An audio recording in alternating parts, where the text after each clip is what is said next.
If you want to beat the odds and become a winning trader, then you must persistently make trades after trades after trades, even when adversities are hitting you hard on every trade, even when you face endless setbacks.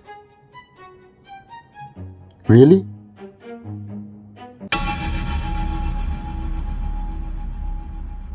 True, becoming a winning trader requires you to handle endless setbacks. So at times, or rather, being optimistic really helps. Well, being optimistic really helps, but what is more important is to be realistic. To be realistically optimistic.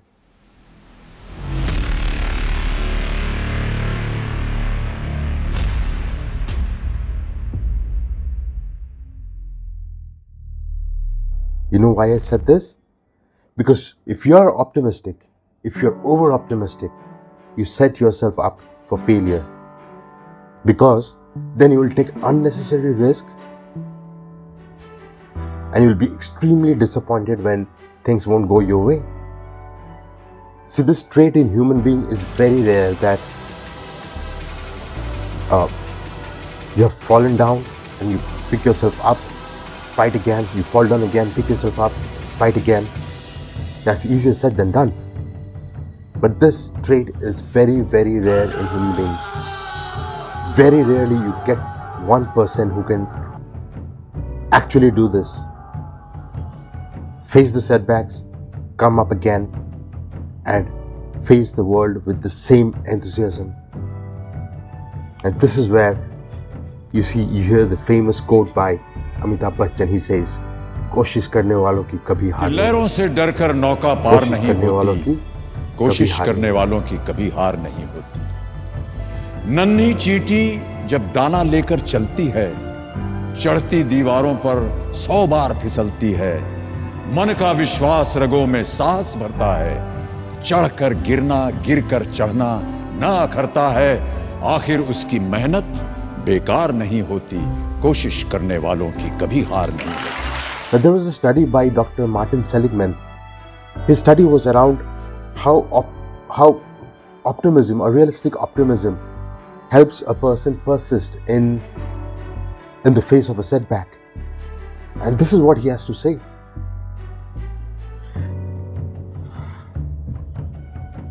Seligman's initial theory proposed that individuals have 3 basic psychological needs: to feel positive emotion, engage in activities that give life meaning and purpose, and have a positive relationship with others.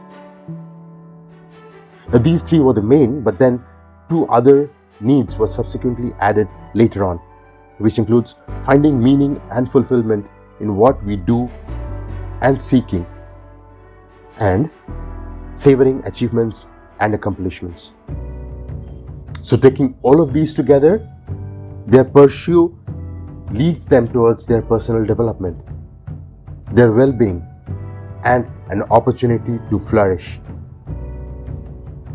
Optimists, in general, they do well in life, be it in sports, be it in their work field, be it in any areas of their life. They do way ahead or much better than pessimists. This is just not a statement. This is a proven fact. This is a study. This is a proven fact. But what is the secret behind this? The secret behind this is how they explain their setbacks or failures. How these optimistic people, they look at their failures. They don't blame themselves, but they want more. Listen to him what he says. Positive psychology asks the question, what is there in life over and above not being miserable? What is happiness? What is it that free people who are not suffering choose? I think what they choose is positive emotion, engagement, good relationships, meaning and purpose and accomplishment. Positive psychology is the study of PERMA and how to build more of it in the world. He says, people want more than zero. I spent my life up till 20 years ago working on misery. And when I looked across the board at what I had done, but more generally what psychology had done, it was about the relief of suffering. But is the relief of suffering all there is to what people want? And I think the answer is no. Not getting it wrong is not the same thing as getting it right. People want things above zero. Not suffering, not being anxious, not being depressed, not being angry does not guarantee happiness.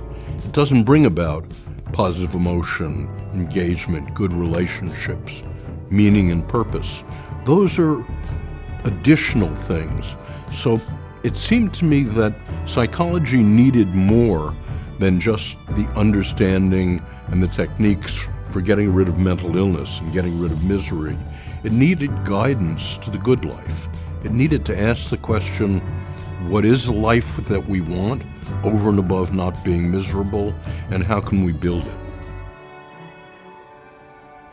Ask yourself, what is the life that you want which is over and above being miserable, and how you can build it? That is the secret of a trader. They don't believe that success or failures are matters of enduring personal traits. Setbacks, according to them, are small controllable situations that have nothing to do with them personally. And this is where persistence comes into picture. With enough persistence, you can overcome a setback. And that's why if you want to become a trader, you have to cultivate an optimistic thinking style. In your life, in your trading career, you will find more losers than winners. But if you want to still stick to the winning ways, you need to stick to the setbacks. You need to persist through the setbacks and keep going until you hit upon a streak of winning trades. So instead of blaming yourself over a situation, think how you can change or react or change your strategy on a given situation. See, we human beings are hardwired to being successful. We are hardwired to think of ourselves as being average. And that is where exactly the tussle comes in. This makes us feel that whatever we are doing is absolutely perfect, which is not what the market demands. The market demands, or it asks you to tweak yourself, to make the necessary adjustments, to be able to frame yourself according to the situation. Well, all is not good in this world. Pessimism has its virtues too. Pessimist thinkers have more control about or over their decision in the market. They are at times more realistic in their judgments, and hence at times it really benefits you if you're thinking pessimistically. But am I not contradicting myself? All this while I have been saying that thinking positively or being optimistic helps, and now I'm in favor of being pessimistic? Well, see, here is the difference. Optimistic helps you to feel good, better, helps you come over a situation, helps you to get back on track, helps you to overcome a loss, helps you keep your mind straight. Pessimism helps you evaluate the situation, evaluate the plan, the goal, the idea that you have.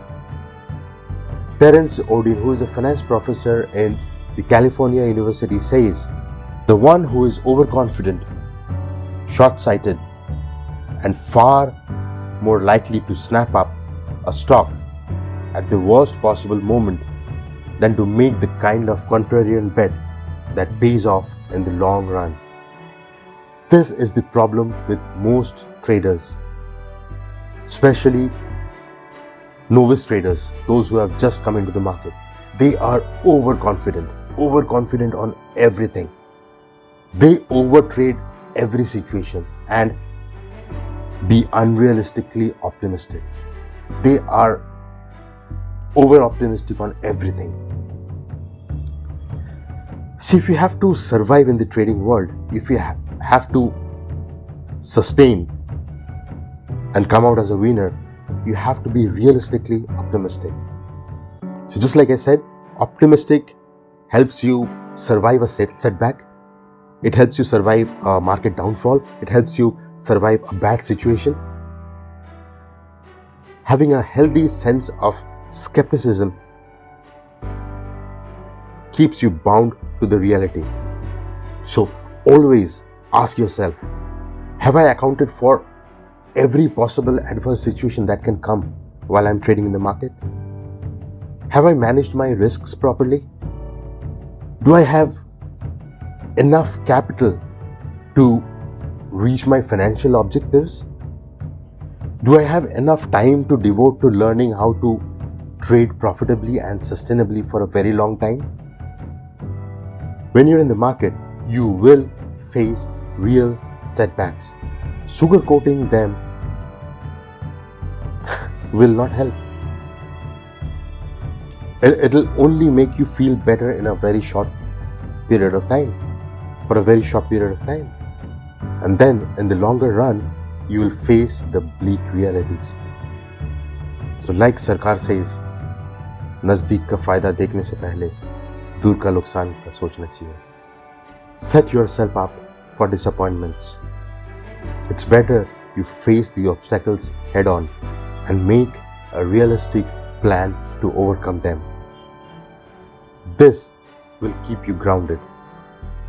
And this is when you will have a realistic and yet optimistic plan to be a full-time trader, a winning trader.